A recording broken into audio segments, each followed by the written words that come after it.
नमस्कार, मैं कृष्ण शर्मा आपका स्वागत करता हूं हमारे YouTube channel PSC by DC sir पर। दोस्तों, MPPSC प्रीलिम्स 2026 के लिए हमने MCQ सीरीज शुरू की थी, परंतु बीच में कुछ गैप हो गया जिसका कारण था मेरी तबीयत सही ना होने के कारण मैं इस क्लासेस को कंटिन्यू नहीं ले पाया था। परंतु अब मैं आपके लिए बहुत अच्छे वीडियोस लेके आने वाला हूं, जिसमें मैं आपको एमसीक्यू के साथ साथ कुछ थ्योरी बेसिस जहां से 100% प्रश्न आते हैं, कुछ ऐसे टॉपिक्स मैं आपके सामने बहुत जल्द लेकर आने वाला हूं। अब आपकी तैयारी और अच्छी होने वाली है, परंतु आपको इस सीरीज को देखना बिल्कुल नहीं छोड़ना है। मैंने आपको पहले भी बताया कि जो प्रीवियस ईयर का पूरा एनालिसिस है वो हम इसमें पढ़ रहे हैं, और कभी आपने इस सीरीज को फॉलो कर लिया तो 6 से 7 यूनिट के एमसीक्यू आपके 100% सॉल्व हो जाएंगे। तो आइए बिना कुछ देरी किए हम हमारा आज का लेक्चर स्टार्ट करते हैं, जिसमें पहला प्रश्न है, मध्य प्रदेश के किस साहित्यकार को साहित्य एवं शिक्षा के योगदान के लिए 2025 में पद्मश्री से सम्मानित किया गया। देखिए, मैं यहां पर आपको दो बात बताता हूं। देखिए, 2025 में पद्मश्री की हम बात करते हैं तो मध्य प्रदेश के 5 लोगों को पद्मश्री दिया गया था। कितने लोगों को? 5 लोगों को। देखो 25 में कितने आ रहे हैं? 5 लोग। तो 2025 में कितने लोगों को दिया गया? 5 लोगों को। अब 5 लोगों के आप नाम देखिएगा। पहला नाम है भैरू सिंह चौहान। क्या है? भैरू सिंह चौहान। इनको मुख्य रूप से कला के लिए पद्मश्री दिया गया था। ठीक है, ये जो अपनी मालवा गायन है उसके बहुत बड़े कलाकार थे, याद रखना। फिर दूसरे थे बुधेंद्र कुमार जैन। कौन थे? बुधेंद्र कुमार जैन, ये दूसरे व्यक्ति थे। इनको मुख्य रूप से चिकित्सा क्षेत्र के लिए पद्मश्री दिया गया। तीसरे का नाम था, जिनका नाम था हरचंदन सिंह भट्टी। हरचंदन सिंह भट्टी, इनको भी कला के लिए दिया गया। फिर यहां पर हम आगे जाते हैं तो चौथे व्यक्ति थे जगदीश जोशीला। जगदीश जोशीला जी को मुख्य रूप से साहित्य व शिक्षा के लिए दिया गया था। और फिर पांचवें व्यक्ति थे जिनका नाम था सेली होलकर। सेली होलकर को मुख्य रूप से व्यापार के लिए पद्मश्री 2025 में दिया गया था। अब यहाँ पर पूछा गया है साहित्य व शिक्षा के योगदान के लिए, तो साहित्य व शिक्षा के लिए किसे दिया गया है? जगदीश जोशीला जी को दिया गया है। अब 2026 में आ जाओ। 2026 में आपको याद रखना है 4 लोगों को पद्मश्री दिए गए हैं। मैक्सिमम अभी जो प्रायिकता है वो 2026 के पूछने की है। एक का नाम है कैलाश पंत जी। क्या है? कैलाश पंत जी। इनको साहित्य के लिए दिया गया है, जो कि इंदौर जिले से संबंधित हैं। दूसरे का व्यक्ति का नाम है मोहन नागर। इनको मुख्य रूप से सामाजिक कार्य के लिए दिया गया है। ये जल के लिए बहुत ज़्यादा सामाजिक कार्य करते हैं, जो कि बैतूल से हैं। तीसरे का नाम है भगवान दास रेखवार। भगवान दास रेखवार, ये सागर जिले से, और इन्हें खेल के लिए दिया गया है। चौथे व्यक्ति का नाम है नारायण व्यास, जिन्हें मुख्य रूप से आर्कियोलॉजी के लिए दिया गया है,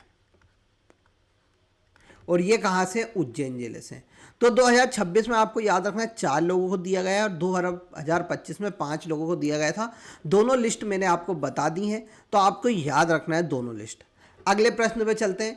मध्य प्रदेश का मंदसौर शहर किस नदी के तट पर स्थित है? तो देखिए, मैंने कितनी बार बताया कि मंदसौर में एक मंदिर है जिसका नाम है पशुपतिनाथ मंदिर। कौन सा मंदिर है? पशुपतिनाथ मंदिर है। और ये पशुपतिनाथ मंदिर किस नदी के किनारे है? तो अधिकतर अपन देखते हैं बारिश के दिनों में कि एक न्यूज़ आती है पशुपतिनाथ मंदिर में नदी का पानी भराया। तो वो किस नदी का पानी भराता है? तो सिबना नदी का पानी भराता है। तो याद रखना, मंदसौर शहर किस नदी के किनारे है? सिबना नदी के। यहाँ पर पशुपतिनाथ मंदिर है। ये पशुपतिनाथ मंदिर भी सिबना नदी के किनारे है, और ये अष्टमुखी शिवलिंग है। कितना है? अष्टमुखी शिवलिंग है। ये याद रखना, ये पूछा गया है। ठीक है, याद रखना कितना है? अष्टमुखी शिवलिंग है। अब देखिए, मैं कुछ और भी बात बता देता हूं, जैसे नेमावर है। तो नेमावर आपको याद रखना है किस किनारे? नर्मदा नदी किनारे। नेमावर के अलावा आपको याद रखना है एक तो अपना नर्मदापुरम, जिसे होशंगाबाद पहले बोलते थे जिले को। फिर आपको याद रखना है जबलपुर, ये सब भी किस किनारे हैं, नर्मदा नदी किनारे हैं। ठीक है, तो ये सभी बातें याद रखना। अगले प्रश्न पे चलते हैं। पूरा स्थल कायथा की खोज किसने की थी? यहाँ पर पूछा गया है कि जो पूरा स्थल है यानी पुराना स्थल है कायथा, उसकी खोज किसने की थी? देखिए, सबसे पहले मैं कायथा के बारे में बात करूँ तो देखिए, मध्य प्रदेश में ताम्र पाषाण कालीन हमें बहुत सारे स्थल देखने को मिलते हैं। कौन से? ताम्र पाषाण कालीन बहुत सारे स्थल देखने को मिलते हैं, जो कि मुख्य मुख्य जगह पर हमें देखने को मिलते हैं। उन जगहों के मैं नाम लिख रहा हूँ, आपको याद रखने हैं, आपके एग्जाम में पूछे जा सकते हैं। ठीक है, पहले नाम देख लो, उसके बाद में इसके खोज करता भी। यहाँ पर एक पड़ता है उज्जैन जिला। उज्जैन जिला में हम जाते हैं तो 3 जगह मिलती है जहाँ पर ताम्रपाषाण कालीन स्थल थे। एक तो कायथा था, क्या था? कायथा था। दूसरा है डांगवाला, और तीसरा है नागदा। क्या है? नागदा है। फिर हम चलते हैं यहाँ पर मंदसौर। यहाँ पर क्या है? मंदसौर। तो आवरा नामक यहाँ पर स्थान है, कहाँ पर? मंदसौर में, जो कि किससे संबंधित है? पाषाण कालीन, ताम्र पाषाण कालीन। फिर यहाँ पर इंदौर है। इंदौर में आप सभी ने सुन रखा होगा मूसा खेड़ी। तो मूसा खेड़ी भी किसके लिए फेमस है? तो ये भी एक ताम्र पाषाण कालीन स्थल है, और यहाँ पर एक आज़ाद नगर भी पड़ता है। ठीक है, फिर आप जाओगे खरगोन में। तो खरगोन में आपको मुख्य रूप से क्या मिलने वाला है? नाबदा टोली। ये भी किससे संबंधित है? तो ताम्रपाषाण कालीन।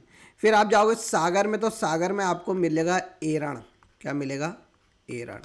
ये एरण भी किस काल से संबंधित है? ताम्रपाषाण कालीन स्थल है। तो ये प्रमुख ताम्रपाषाण कालीन स्थल मध्य प्रदेश में। यहाँ पर पूछा गया कायथा, तो कायथा की खोज की थी BS बांकड़कर ने। कायथा जो है वहाँ आप सभी को याद रखना है, काली सिंध नदी के किनारे बसा हुआ है। किस नदी के किनारे बसा हुआ है? काली सिंध नदी के। तो ये ताम्रपाषाण कालीन स्थल, कितना अच्छा मैप बनाया आपके लिए, आप इसका फोटो जरूर खींच लेना। कैसा मजा आता है सीरीज को पढ़ने में। अब आपका वापस से एक भी दिन क्या नहीं होगा, यहाँ पर गैप नहीं होगा, तो आपको एक और बार मेरे साथ इसमें क्या करना है, आखिरी तक पढ़ना है। अगला प्रश्न है, राष्ट्रदुर्ग राजा दांती दुर्ग ने उज्जैन में किस यज्ञ को संपन्न किया था? तो देखिए, इनके द्वारा हिरण गर्भदान किया जाता है। देखो, हिरण गर्भदान का मतलब होता है कि ये कोई भी कभी हिरण गर्भदान करता है तो इसका मतलब है कि ये कहना चाहते हैं या ये दर्शाना चाहते हैं कि अब पृथ्वी की उत्पत्ति क्या हुई है, यहीं से हुई है। ठीक है, तो दांती दुर्ग ने क्या करा था? दांती दुर्ग आपको याद रखना है राष्ट्रकूट राजा था। ये क्या करता है? चालुक्य नरेशों को हराता है, और चालुक्य नरेश को हराने के बाद ये करता है राष्ट्रकूट वंश की स्थापना करता है, और उज्जैन में ये हिरण गर्भदान करता है कि बोलता है कि अब यहाँ से क्या हुआ है, एक नए युग का प्रारंभ हुआ है। इसके पास बहुत सारी उपाधि धारण करता है जब ये राजा बन जाता है, जैसे कि इसके द्वारा महाधिराजा राज, महाराजाधिराज, महाराजा धीराज की उपाधि धारण की गई।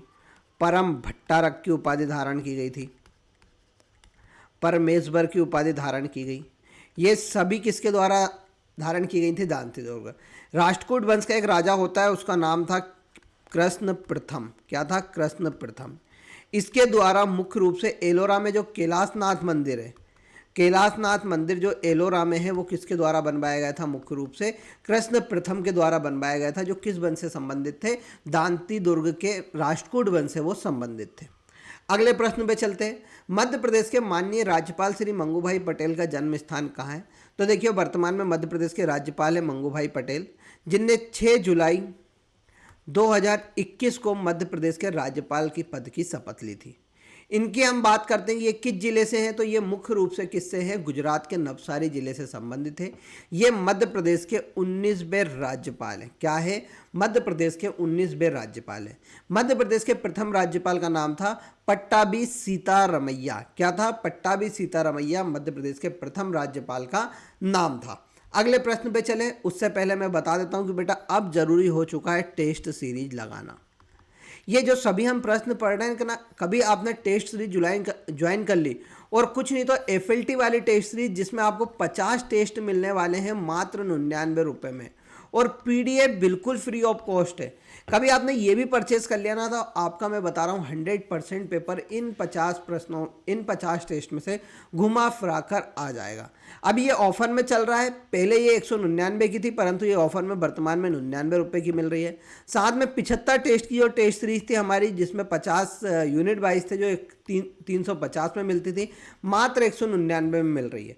उसमें भी आपको पीडीएफ बिल्कुल फ्री ऑफ कॉस्ट मिलेगी कभी आप उसे ज्वाइन करते हैं तो बिना कोई देरी किए आपको क्या करना है, उसे ज्वाइन करना है। क्योंकि एक बार आपने ज्वाइन कर लिया तो यकीन मानिएगा आप उसके टेस्ट देके देखेंगे तो आपको लगेगा कि सर ने बिल्कुल एग्जाम के पैटर्न पे ही उसे बनाया है।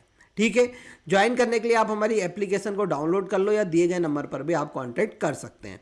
अगले प्रश्न पे चलते हैं। मध्य प्रदेश के बजट 2025-26 के अनुसार विशेष पिछड़ी जनजाति बेगा भारिया सहरिया परिवारों को कुपोषण से मुक्ति दिलाए जाने हेतु आहार अनुदान योजना में परिवार की महिला मुखिया के बैंक में प्रति माह कितने रुपए दिए जाते हैं। देखिए, सबसे पहले आपको याद रखना है आहार अनुदान योजना। आहार अनुदान योजना मध्य प्रदेश सरकार के जनजातीय विभाग द्वारा शुरू की गई थी। कब शुरू की गई थी? 23 दिसंबर 2017 के दिन।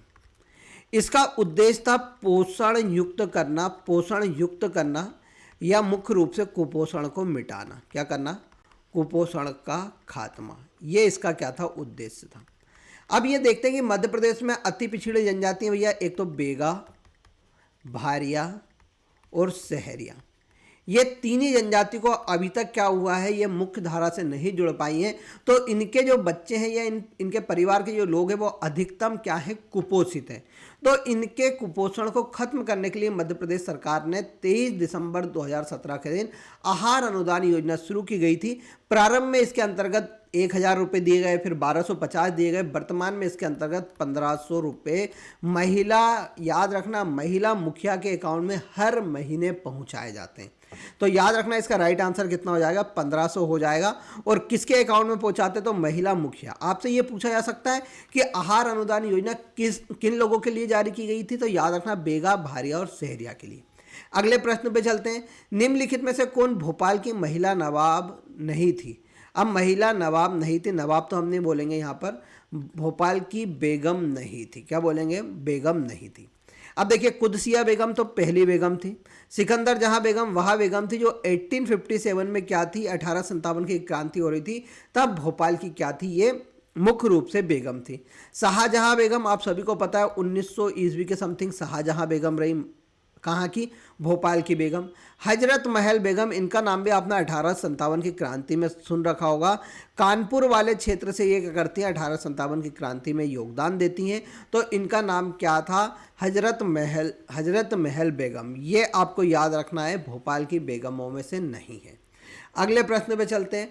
अगस्त 2024 में भारत की पहली डेंगू वैक्सीन तीसरे चरण में नैदानिक परीक्षण किस स्वदेशी डेंगू वैक्सीन के साथ किया गया है? तो उसका नाम है डेंगीऑल। क्या है? डेंगीऑल है। अगले प्रश्न पे चलते हैं। संभागीय आयुक्त के संदर्भ में निम्नलिखित कथनों पर विचार कीजिए। देखिए, अपन ने देखा है कि एक होता है राज्य के अंदर प्रशासनिक व्यवस्था अच्छी चल सके उसके लिए संभाग बनाए जाते हैं। और संभाग को भी आप सभी ने देखा होगा कि एक संभाग में कुछ जिले होते हैं और जिले के अंदर तहसील होती है, तहसील के अंदर जनपद होती है, फिर ग्रामीण होते हैं, ऐसे चलता है। अब देखिए, राज्य स्तर पर तो आप सभी को पता है राज्य का मुख्य सचिव हो जाता है सबसे प्रमुख। संभाग स्तर पर संभाग आयुक्त होता है। कौन होता है? संभाग आयुक्त सबसे बड़ा अधिकारी होता है, प्रशासनिक अधिकारी। जिला स्तर पर हम बात करते हैं तो कलेक्टर होता है, आप सभी को मालूम होगा। ठीक है, अब हर जिले में एक संभाग आयुक्त होता है। अब मध्य प्रदेश में 10 जिले हैं तो मध्य प्रदेश में कितने संभाग आयुक्त होंगे? तो 10 संभाग आयुक्त होंगे। अब यहाँ पर संभाग आयुक्त के बारे में पूछा गया है। तो देखिए, संभाग आयुक्त का पद जो था वो 1829 में सृजित किया गया था ब्रिटिश शासन द्वारा। तो बिल्कुल सही बात है। इससे जिला कलेक्टर के कार्यों की निगरानी रखने के लिए सृजित किया जाता है। तो ये भी बिल्कुल सही है कि संभाग आयुक्त किस पे निगरानी रखता है? तो वो रखता है जिले में जो कलेक्टर काम कर रहे हैं उनके कार्यों की निगरानी कौन रखता है? संभाग आयुक्त मुख्य रूप से रखता है। तो यहां पर हमें देखने को मिल रहा है कथन 1 और 2 दोनों सही हैं। अगले प्रश्न पे चलते हैं। पिथौरा चित्रकला मध्य प्रदेश की किस जनजाति से संबंधित है? तो आइए आज पिथौरा चित्रकला के बारे में अपन पूरी जानकारी यहां पर देख लेते हैं। देखिए, पिथौरा सबसे पहले याद रखना कौन सी कला है, तो एक प्रकार की चित्रकला है। क्या है? चित्रकला है। किस जनजाति में चलती है, तो भील जनजाति में चलती है। और भील जनजाति की जो उप जनजातियां जैसे राठवा और भिलाला, इन जनजाति के द्वारा मुख्य रूप से क्या की जाती है, पिथौरा चित्रकला की जाती है। पिथौरा चित्रकला मुख्य रूप से किसको डेडिकेटेड रहती है, तो यह किसको समर्पित होती है, तो ये इनके इष्ट देव जो है जिनका नाम है बाबा पिथौरा, उन बाबा पिथौरा को क्या होती है, ये मुख्य रूप से समर्पित होती है। ठीक है। इसमें मुख्य रूप से घोड़े, प्रकृति और दैनिक जीवन के दृश्यों को चमकीले रंगों से दीवारों पर उकेरा जाता है। अब देखिए यहाँ पर याद रखना कि इसका जो कलाकार होता है पिथौरा का, उस कलाकार को किस नाम से जाना जाता है, तो उस कलाकार को कहा जाता है मुख्य रूप से यहाँ पर लखारा। क्या कहा जाता है? लखारा मुख्य रूप से उसे कहा जाता है। ठीक है। इनका विषय वस्तु मुख्य रूप से घोड़े पर होता है। अधिकतर पिथौरा चित्रकला में किसकी पेंटिंग की जाती है? घोड़े की पेंटिंग की जाती है। ठीक है, याद रखना इसके बारे में। फिर देखिए यहाँ पर आपको याद रखना कि इसके प्रमुख कलाकार आप सुन रखा होगा आपने, पेमा फाल्या जी, जिन्हें पेमा फात्या भी कहा जाता है, और एक है भूरी बाई। ये दोनों मुख्य रूप से कलाकार हैं किसकी? पिथौरा पेंटिंग की। तो किस जनजाति में है? तो भील जनजाति में मुख्य रूप से यहाँ प्रचलित है। आप सभी को पता होगा मध्य प्रदेश की जो गोंड चित्रकला है, गोंड चित्रकला को मध्य प्रदेश में जीआई टैग दिया गया है। क्या दिया गया है? जीआई टैग प्रदान किया गया है। अगले प्रश्न पे चलते हैं। जाम गोदरानी पहाड़ी पर स्थित पवन चक्किया किस जिले में है? तो जाम गोदरानी आप सभी को पता है एक पवन ऊर्जा केंद्र है जो मुख्य रूप से हमारे देवास जिले में पड़ता है। इसकी मुख्य रूप से आधारशिला मार्च 1992 में रखी गई थी, और उसके बाद यहाँ पर काम कब से शुरू हो जाता है? 1995 से यहाँ पर प्रोडक्शन शुरू हो जाता है। तो याद रखना कहाँ पर है? देवास जिले में जाम गोदरानी पहाड़ियाँ हैं। इसके अलावा मध्य प्रदेश में एक और जगह है मामट खेड़ा। क्या है?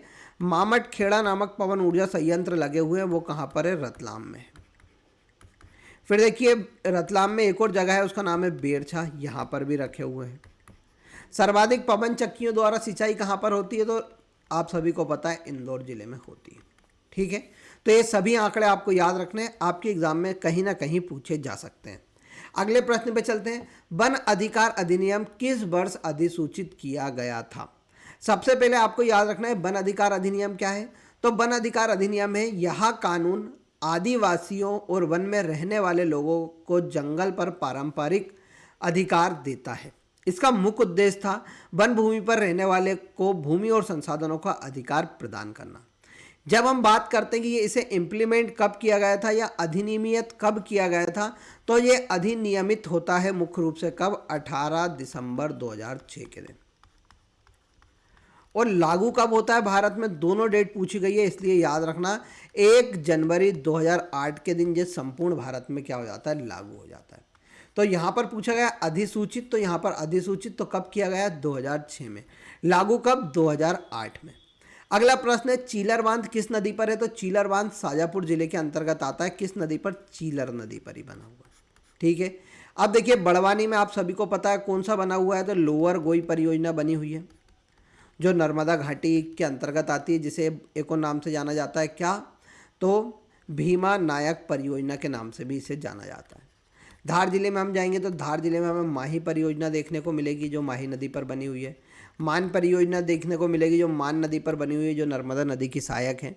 तो ये आदि परियोजना हमारे मध्य प्रदेश में चल रही हैं, तो इन सभी के बारे में भी आपको याद होना चाहिए। अगले प्रश्न पे चलते हैं। मुख्यमंत्री सुगम परिवहन सेवा का मुख्य उद्देश्य क्या है? तो ये देखिए मुख्यमंत्री सुगम परिवहन सेवा का जो मुख्य उद्देश्य है, जो ग्रामीण क्षेत्र में रहवासी रहते हैं उनको परिवहन सस्ता और सुलभ रूप से क्या कराना है? उपलब्ध कराना है। तो इसका राइट आंसर हो जाता है बी वाला, और यह योजना 2025 में शुरू हुई है, जनवरी 2025 में। अगले प्रश्न पे चलते हैं। जुलाई 2025 में वनडे श्रृंखला में मध्य प्रदेश की किस महिला क्रिकेटर ने इंग्लैंड के विरुद्ध 6 विकेट लेकर राष्ट्रीय पहचान बनाई है? तो इनका नाम है क्रांति गौड़। ये क्रांति गौड़ जो महिला विश्व कप हुआ, उस महिला विश्व कप की भी क्या थी? खिलाड़ी थी। और जब ये भारतीय टीम में थे तो यहाँ पर हमने देखा कि भारतीय टीम ने क्या जीता? वर्ल्ड कप जीता है। तो जो महिला क्रिकेट विश्व कप की हमारी जो खिलाड़ी थी उन्होंने क्या जीता? वर्ल्ड कप जीता है, जिसकी क्रांति गौड़ भी खिलाड़ी थी। ये मुख्य रूप से कहाँ की है? छतरपुर जिले की है। अब देखिए पलक शर्मा की हम बात करते तो ये मुख्य रूप से तैराक हैं, और जो कहाँ की है? इंदौर की है। अश्विनी चौहान के बारे में हम बात करते तो ये शूटिंग की खिलाड़ी हैं, बहुत फेमस खिलाड़ी हैं। मुस्कान किरार भी शूटिंग की खिलाड़ी है, जो कहाँ से संबंधित हैं तो ये जबलपुर जिले से संबंधित हैं। ठीक है, अगले प्रश्न पे चलते हैं। द अगरिया पुस्तक के लेखक कौन है? तो द अगरिया पुस्तक के लेखक है वेरियर एल्विन। ठीक है, अमृतलाल बेगड़ एक चित्रकार और एक अच्छे लेखक भी रहे हैं, जो जबलपुर जिले से संबंधित है। इनके द्वारा आप सभी को पता है तीरे तीरे नर्मदा लिखी गई है, अमृतस्य नर्मदा नामक पुस्तक लिखी गई है। अब देखिए मैं एक दो पुस्तक और बता देता हूं। एक पुस्तक है द भील्स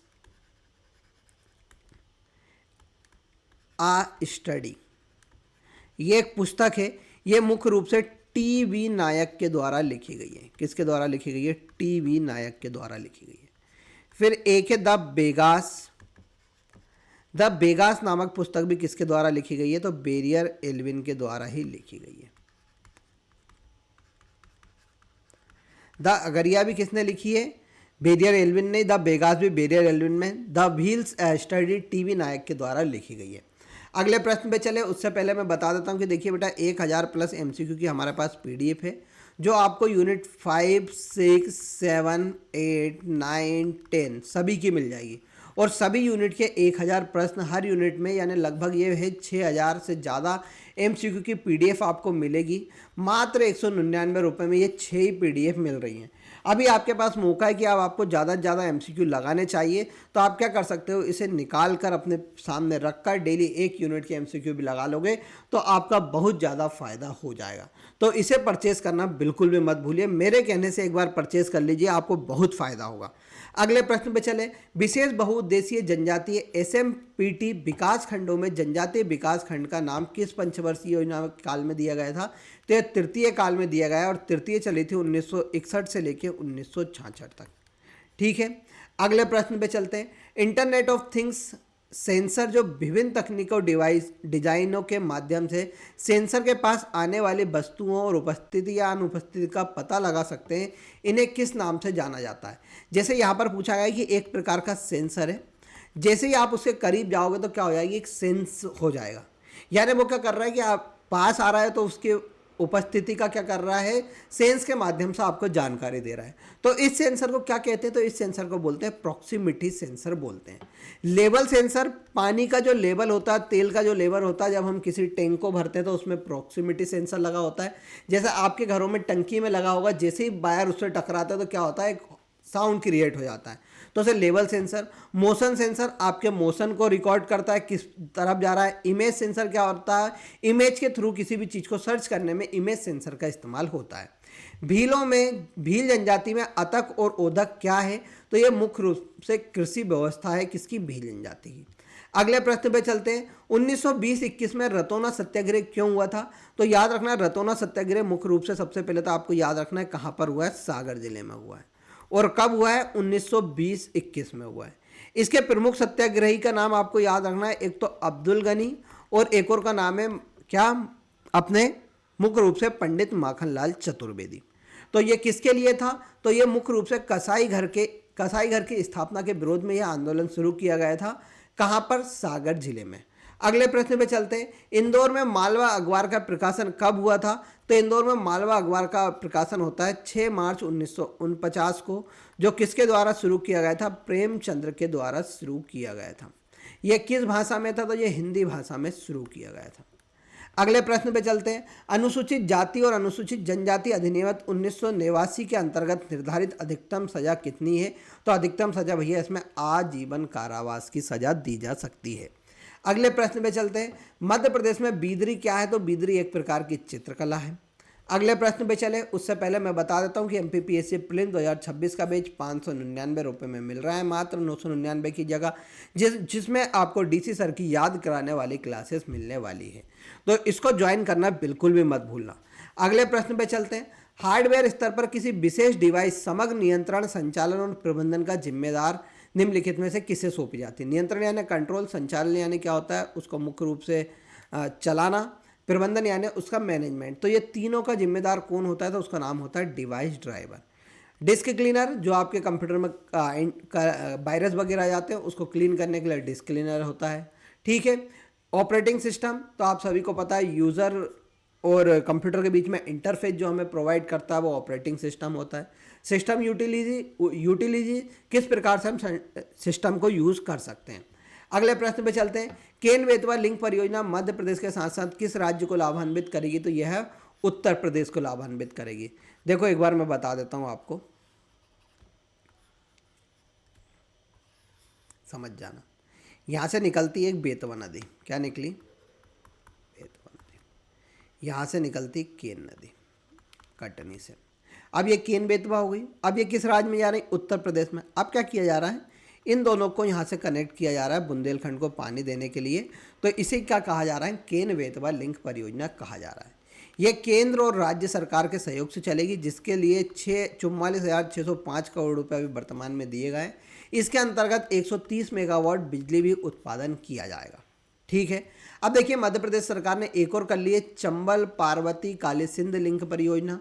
यह भी मुख्य रूप से किसके बीच में है? तो मध्य प्रदेश और राजस्थान के बीच में। और केन बेतवा लिंक परियोजना मध्य प्रदेश और उत्तर प्रदेश के बीच की परियोजना है। इसका राइट आंसर क्या हो जाएगा? उत्तर प्रदेश। ठीक है। तो आज का लेक्चर कैसा लगा आपको कमेंट बॉक्स में जरूर कमेंट कीजिएगा। साथ में एक और आंसर देखे जाना है, केन बेतवा लिंक परियोजना किन दो राज्यों के मध्य है? इसका जो भी आंसर देगा बड़े डिटेल में देगा, उसका कमेंट कल मैं शामिल करूंगा।